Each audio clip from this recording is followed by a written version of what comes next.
Hello दोस्तों, welcome back to my YouTube channel.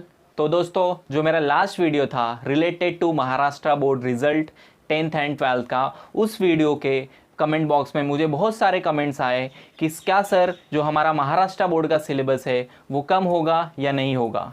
बहुत सारे बच्चे लोग ने मुझे ये भी रिक्वेस्ट किया कि सर इस टॉपिक से रिलेटेड भी एक वीडियो बना के हमें इन्फॉर्मेशन दे कि सिलेबस हमारा कम होगा या उतना ही होगा।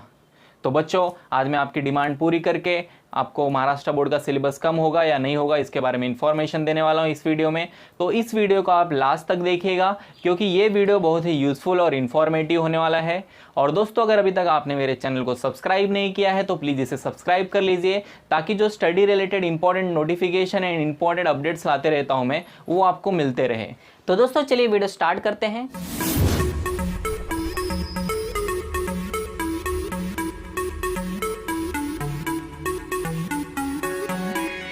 तो दोस्तों, जैसे सीबीएसई बोर्ड के लिए एनसीईआरटी होता है, national council of education research and training, वैसे ही हमारे महाराष्ट्र बोर्ड के लिए एमसीईआरटी होता है।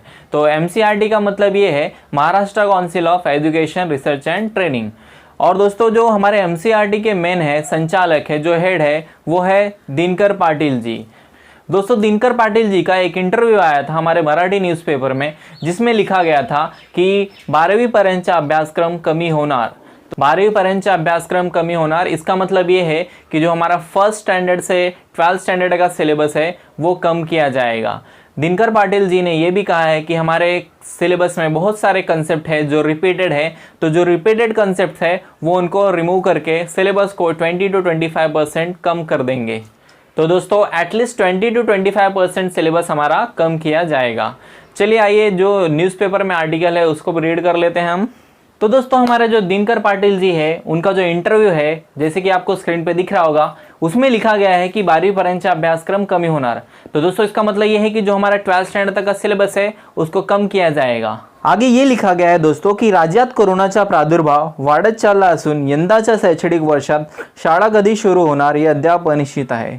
इसका मतलब ये है कि जो हमारे राज्य में कोरोना का कहर चल रहा है, बढ़ते ही जा रहा है, उसके वजह से हमारा स्कूल और कॉलेज कब शुरू होगा ये अनिश्चित है। उनका ये भी कहना है कि शैक्षणिक सत्राचा कालावधि कमी होणार आहे। दोस्तों, इसका मतलब ये है कि जो हमारा एकेडमिक ईयर का ड्यूरेशन है उसको भी कम किया जाएगा। और दोस्तों, जो हमारे एजुकेशन डिपार्टमेंट के एक्सपर्ट्स है वो हमारे फर्स्ट स्टैंडर्ड से लेकर 12th स्टैंडर्ड का सिलेबस कम करने के लिए जोरों शोरों से काम कर रहे हैं। और दिनकर पाटिल जी का ये भी कहना है कि कोरोना मुले सध्या परिस्थिति शाला शुरू करने कठिन है। मतलब कोरोना की वजह से फिलहाल जो हमारा स्कूल एंड कॉलेज है वो शुरू करना बहुत ही कठिन है और मुश्किल है। उनका ये भी कहना है कि स्कूल एंड कॉलेज बंद है, तभी भी बहुत सारे स्कूल एंड कॉलेज में ऑनलाइन जो हमारे क्लासेस है उसके लिए तैयारियां की जा रही हैं। और दिनकर पाटिल जी का ये भी कहना है कि प्रत्यक्षात शाळा सुरू करण्यात यंदा उशीर होणार हे जवळपास निश्चित आहे। उनका ये कहना है कि जो हमारा स्कूल एंड कॉलेज है वो स्टार्ट होने में, वो खुलने में देरी होगी, ये 100% फिक्स है, ये निश्चित है। और दोस्तों, दिनकर पाटिल जी का ये भी कहना है कि जो हमारे टेक्निकल एक्सपर्ट्स है, जो हमारे एजुकेशन डिपार्टमेंट के एक्सपर्ट्स है, वो इस विषय में ज़ोरों शोरों से काम कर रहे हैं। और जैसे ही इस विषय में हमारा काम पूरा हो जाएगा तो एक टोटल जो एक रिपोर्ट बनेगा, वो रिपोर्ट को महाराष्ट्र स्टेट गवर्नमेंट के पास भेजा जाएगा। और जैसे ही शासन ने इसे मंजूरी दे दी तो हर स्कूल एंड कॉलेज में इसकी सूचना दे दी जाएगी। तो दोस्तों, ये हमारे न्यूज़पेपर का फर्स्ट पेज था। इस पे दिनकर पाटिल जी ने बहुत सारे इन्फॉर्मेशन दिए हैं।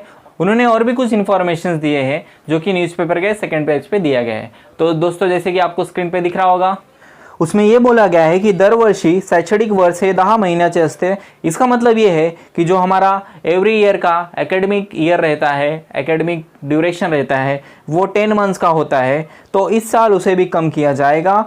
और दोस्तों, इनका ये भी कहना है कि प्रत्येक वर्गाच्या 20 to 25% अभ्यासक्रम कमी करण्याचे नियोजन करण्याचे प्रयास शुरू आहेत। मतलब जो हमारे एवरी स्टैंडर्ड्स है, first standard, second standard up to 12th standard, तो उनका जो 20 to 25% सिलेबस है उसे कम किया जाएगा।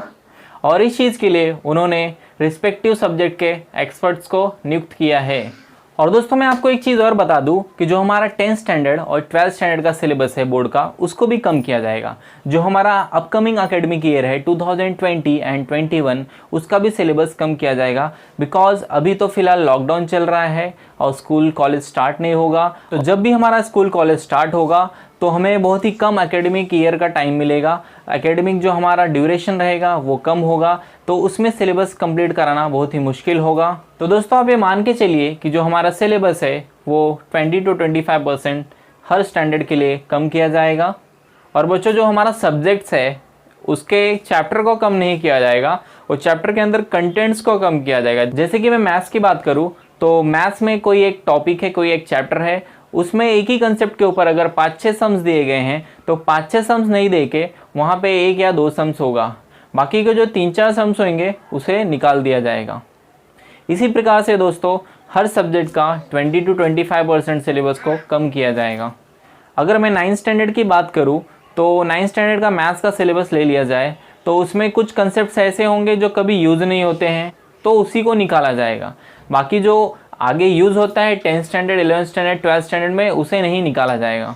तो बच्चों जैसे ही मुझे इस टॉपिक से रिलेटेड कोई इन्फॉर्मेशन मिलेगा या तो कोई न्यूज़ मिलेगा तो मैं आपको एक वीडियो के थ्रू इन्फॉर्म कर दूंगा।